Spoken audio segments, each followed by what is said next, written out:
سلوا التاريخ كم مجدا سطرنا على صفحاته وبه تغنى.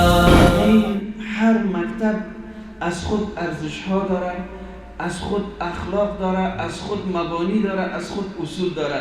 همین قسم دین مقدس اسلام هم از خود مبانی داره، از خود ارزش ها داره، اخلاق داره و یک عالم پیام ها و به اصطلاح جنبه های مثبت داره که خوشبختانه هیچ دین دیگه به مثابه دین اسلامی قدر جامع و کامل نیست. و می خاطر است که الله متعال در مورد این دین گفت که الیوم اکملت لکم یا ان الدین عند الله الاسلام، یعنی بزرگترین، کاملترین و همه جانبه ترین دین و آیین و مکتب نسبت به اسلام هیچ دین دیگه نیست. اما سوگمندانه بگیم، متاسفانه بگیم، در بین نسل جوان، در بین جوانا، هم در این خطه ما و شما، هم در کشور ما و شما، هم در سایر جوامع اسلامی این فکر است که العیاذ بالله بدبختی امروز، عقب ماندگی امروز، مشکلات امروز، نابسامانی های امروز العیاذ بالله این از سبب دین است. حالا که متاسفانه بگیم که ما برای اینمی نسل، برای اینمی کسایی که این فرضیه را طرح میکنند، این ادعای شوم را دارند، این ادعای پس را دارند، نقش معلم یا معلم رسالت خود را در این بخش درست ایفا نکرده. اینمی است که مثلا جوان یا نسل امت به بیراهه میره و از اسلام فاصله میگیره.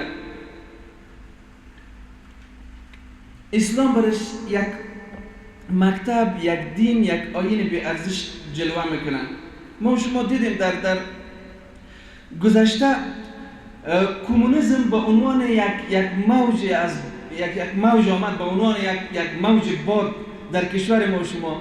خیلی با آسانی تا نیست که متاسفانه خیلی از اذهان، خیلی از افکار، خیلی از به اصطلاح از جوانای ما را به طرف خود کش کنه. خیلی از مردم ما دیدیم که خیلی با آسانی و به زودترین فرصت در دامن کمونیسم و در دامن به اصطلاح عقیده باطلی که در کشور ما شما عرضه شده بود، کشوری که 14 سال در اسلام زندگی کرده بود، نسلی که عمر خود را در اسلام سپری کرده بود، با یک باد کمونیسم متاسفانه دیدیم که خیلی مردم متاثر شد.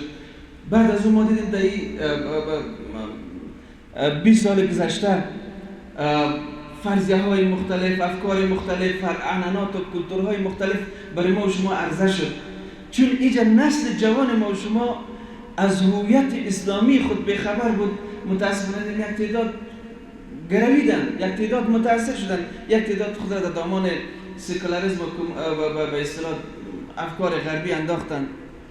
پس اینجا وجیبه و رسالت ما و خودت است که باید اسلام را برای محصل، برای شاگرد، برای متربی خود اینقدر مهم جلوه بدیم که از روح کرده هم اسلام برش عزیز باشه، از روح کرده هم اسلام برش مهم باشه.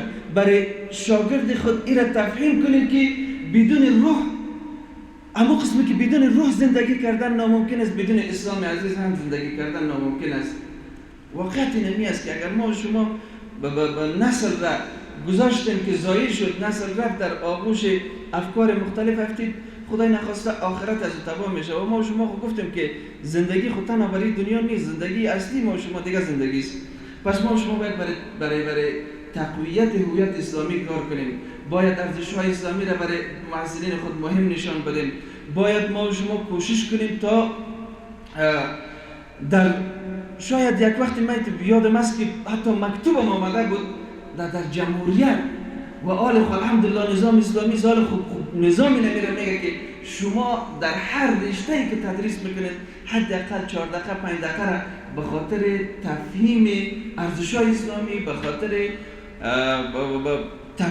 روشن ساختن افکار جوانا، به خاطر آشنا ساختن از اونا با پیام‌های اسلام، با ارزش‌های اسلامی باید ما شما اختصاص بدیم و این کار باید واجبه خود بدانیم، مسئولیت خود بدانیم و این را از عادات روزمره خود مبدل بسازیم.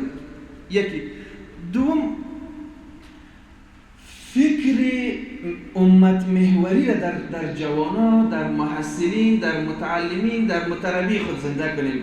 امت محوری، روز گذشته سر از این موضوع بحث مفصل شد. امت محوری به این معنا امت اسلامی اگر منسجم نشوند، اگر یک پارچه نشوند، اما قسمی که رسول صلی الله علیه وسلم گفت که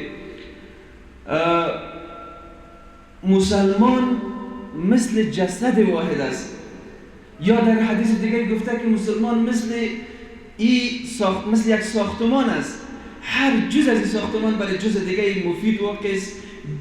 اگر یک جز از این ساختمان، یک رکن از این ساختمان فرو بریزه، کلی ارکان فرو میریزه.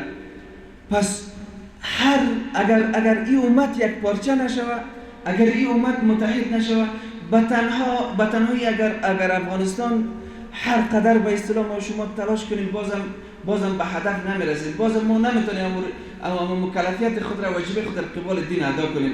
پس امت محوری را باید، روحیه امت محوری را، فکر امت محوری را در بین جوانای خود به اصطلاح نهادینه بسازیم. جوان ما باید به این فکر باشه که این خطا و این مرزهایی را که استعمار در بین کشورهای اسلامی زده، این جعلی است، این اصلی نیست. امت وقتی در یک کنج از دنیا دردمند میشه، جوان ما تو نسل ما تو باید در دردی از او دردمند شوند. امروز شاید شما زیاد شنیده باشین، در صفحات اجتماعی ما میشنویم وقتی یک مصیبت بالای یک قسمت از پیکر امت نازل میشه، خیلی از روشنفکرها به اصطلاح، خیلی از جوانایی را میگه که ما را به او چه، ما خودمون وضعیت ما خراب است. مثال زنده غزه است که اگر یک پوستی در رسانه اجتماعی توسط یک جوان آگاه، یک جوان دردمند شد در مورد غزه، خیلی سر و صداها بلند میشه که حالا ما را به غزه چه، غزه کار خود کنه، حماس نمیکرد این کلان کاری را، حماس جنگ را آغاز نمیکرد، فلان نمیکرد، بسمان نمیکرد. حتی در دور و بر غزه ما صفحات اجتماعی عربا را تعقیب میکنم، عرب‌هایی که در همسایگی با غزه زندگی میکنند و از ما و شما کده بیشتر درد غزه را احساس میکنن، این همی گپ میزنه. شما شاید شنیده باشید یکی از خیلی حرکت‌های مهم اسلامی در مصر حرکت النور است، حزب النور، حزب سلفی است.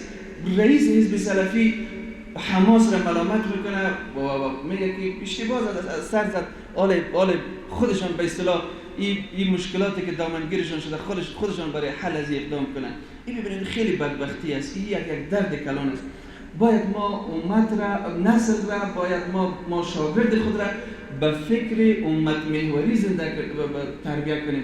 باید این احساس داشته باشند که ما از امت جدا نیستم، ما از مسلمان عرب جدا نیستم، ما از مسلمان اندونزیایی جدا نیستم، ما از مسلمانی که در ایغور روز گذشته استاد وضاحت داد در وضعیت بد به سر میبرند در چین، ایغوری های چین، ما از اونا جدا نیستم، درد از اونا درد ما است، درد مردم غزه درد ما است. و همین قسم این درد را باید در وجودش، در سینه هاشون شعله‌ور بسازیم.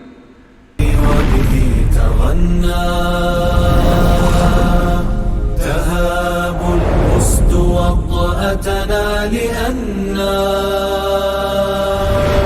لغير الله كلا ما